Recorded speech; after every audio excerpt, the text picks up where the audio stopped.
Sí, mira, este fenómeno que se está presentando aquí en Mexicali y antes en Tijuana, porque ya tiene varios años, no es de ahorita, nosotros identificamos desde el 2013 una migración muy silenciosa de africanos y también de haitianos, pero y luego aparte en Chiapas ya estaban identificados este fenómeno, ¿no? Pero no de manera masiva como se está dando este año.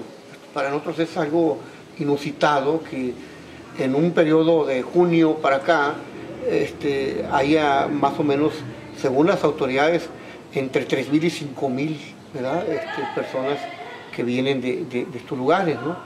Ahora bien, este fenómeno forma parte de un fenómeno mundial, que es un fenómeno que se le conoce como el desplazamiento forzado o migración forzada, ¿verdad? Por distintas circunstancias. Una puede ser pues la violencia que impera en esos países, la otra es la falta de empleo en los lugares de origen, y la otra pues son las guerras, ¿no?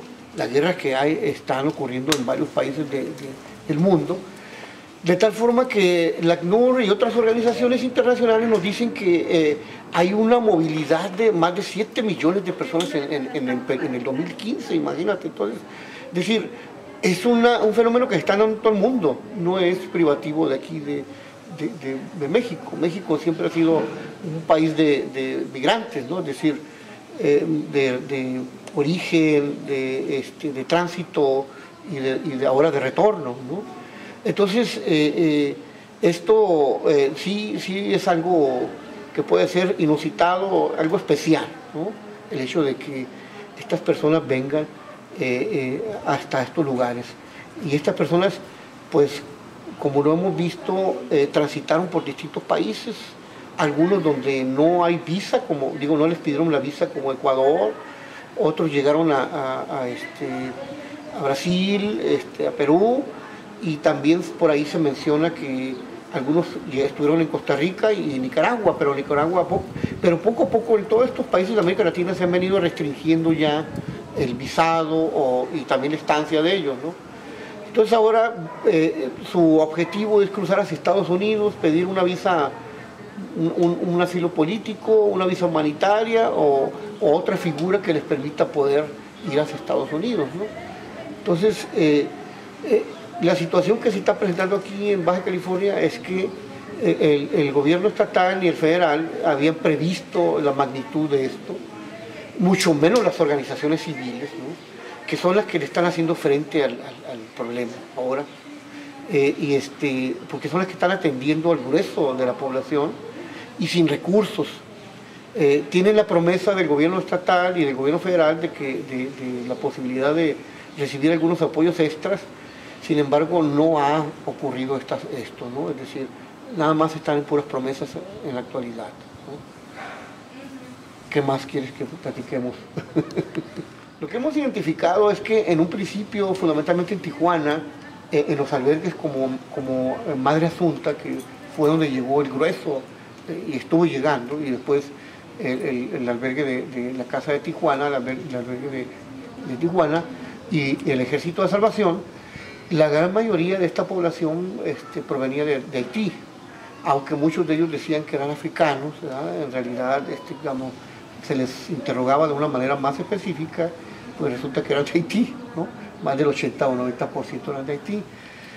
Sí vienen grupos también localizados de esos países, ¿no? Como de Ghana, de Malí, de Somalia, del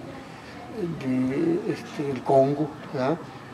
Y específicamente ahora parece ser que están llegando más de estos países, ¿no? En Tijuana la avalancha sorprendió a los albergues y al mismo gobierno, de tal forma que al principio no supieron qué hacer.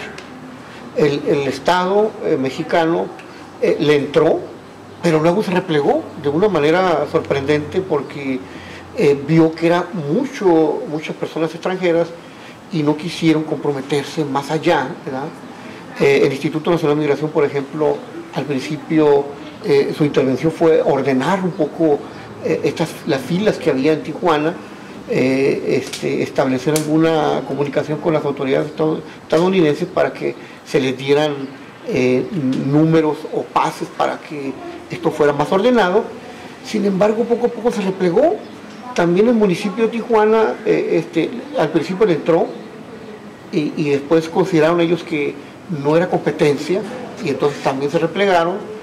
El único que le entró a manera así y forzado fue el Consejo Estatal de Atención al Migrante, el tratar de coordinar con los grupos, pero sin meter recursos, es decir, los únicos recursos son los de las albergues, ¿no? Es decir, ellos son los que le están haciendo el frente con el apoyo de la ciudadanía, de grupos altruistas que los apoyan, ¿no? Pero hasta ahí, ¿no? Entonces, nosotros advertíamos que esto podía tornarse en una crisis humanitaria si es que no se coordinan los distintos sectores de gobierno y sobre todo si no le inyectan recursos. Es decir, va a ser insostenible una situación de este tipo porque los albergues no tienen capacidad para darle atención a una población con esta magnitud, ¿no? Ahorita están haciendo grandes esfuerzos, pero difícilmente van a poder sostenerlo por mucho tiempo. Y lo que puede hacer crisis es que algunos o muchos de estas gentes se queden a radicar aquí, entonces, ¿quién los va a atender, no? Tiene que haber una estrategia gubernamental, porque es el Estado el que tiene que hacerle frente a esto, y tiene que, digamos, habilitar espacios y con recursos para que puedan atender a toda esta población, porque si esto se prolonga por algunos meses más, seguramente que sí vamos a tener una crisis humanitaria, ¿no? Así está.